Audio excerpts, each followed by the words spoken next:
fathers were not the buffoons and clowns that they would like us to believe, for we could not have taught them how to cook and to sew. We could not have built their fine homes if we were such clowns in Africa. They took wise people out of Africa. They took mathematicians such as were great builders.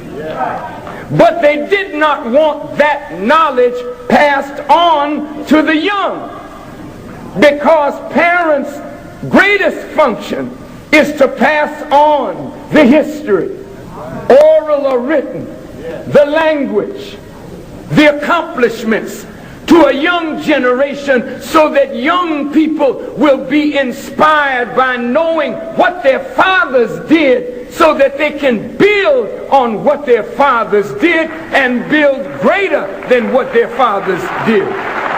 But the slave masters did not want us with that kind of knowledge. They didn't want the slave children to hear the muezzin call out, Allahu Akbar, Allahu Akbar. God is great. God is great. So I couldn't hear nobody pray, because anybody that was found saying the name Allah would be killed, because they did not want that knowledge transmitted. They did not want our own traditional African religion transmitted. They did not want the culture of Africa, the drum of Africa, the music, the dance of Africa transmitted. And so we have grown up, even though we are an African people, we have grown up totally divorced from that culture, from those traditions. Whether it is Islamic or whether it is the traditional religions of Africa, they wanted no touch of Africa in the children. And so couldn't hear nobody pray. Mama gone, father gone, a motherless child sees a hard time. So the slave masters reared our fathers by telling us lies. We found you in the jungle with bones in your nose. You never were nothing. You can't be nothing. You ought to be glad that we found you jungle bunnies and civilized you. This was done to our babies so that we would grow up having eyes but not being able to see, having ears but not being able to hear, having a tongue but not being able to speak, crippled mentally, but out of our genetic past, messages would keep coming up into the black psyche. And we would bring out of our genetic coding some of the mastery and the genius of our African history. And we would display that genius in this society, robbed of our inventions, robbed of our creative genius, robbed of the ability to read, to know, but yet our fathers knew. And so we didn't have any means of transmitting messages, so we sang them. White folk love to hear us sing. And so we sang for them. Swing low, sweet chariot, coming to carry me home. Well, I looked over Jordan, and what did I see? Was a band of angels coming after who? Me. Coming to carry me home. See, we knew that this was not home. This was a strange land, and we were living among strange people whose customs were strange, whose habits were strange, whose mind was strange.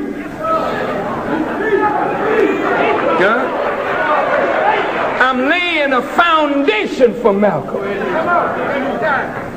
a foundation for Elijah, a foundation for Farrakhan, a foundation for Hannibal Afrique and us. We didn't just come into existence.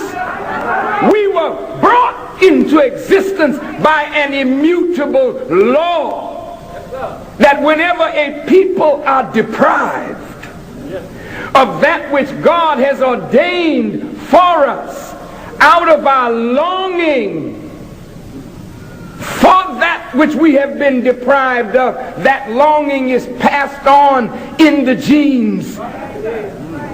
And someday a woman gives birth to a child, and it is an ordinary looking child, but an extraordinary child. Nat Turner was a man like that. Denmark Vesey was a man like that. Gabriel Prosser was a man like that. Booker T was a man like that. W.E.B. Du Bois was a man like that. Frederick Douglass was a man like that. Sojourner Truth and Harriet Tubman were women like that.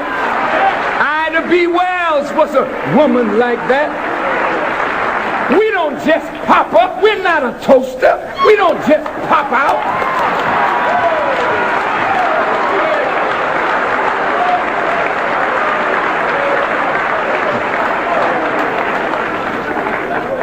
People that don't compromise don't pop up. People that won't bow down don't pop up. What pops up is that which you put down, and it pops up. But these that are made out of that law, they can't compromise because they speak for the dead that cannot speak. They speak for the present generation that is voiceless. And they speak for the unborn generations yet to come. And when such ones appear, the slave masters are upset. You can understand that, can't you?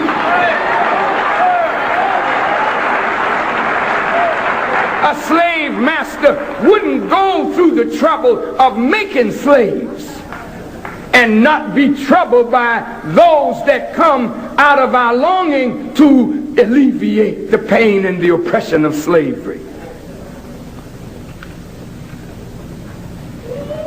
Well, you know and I know, my dear Christian brothers and sisters, that white folk didn't let us read the Bible. They used to keep the Bible locked. Did you know that? For over 300 years, they didn't let us read the Bible. So we didn't know what Jesus said, what Moses said. But in 1790, they saw that it wasn't incompatible for us to be slaves and Christians. Not from the teachings of Jesus,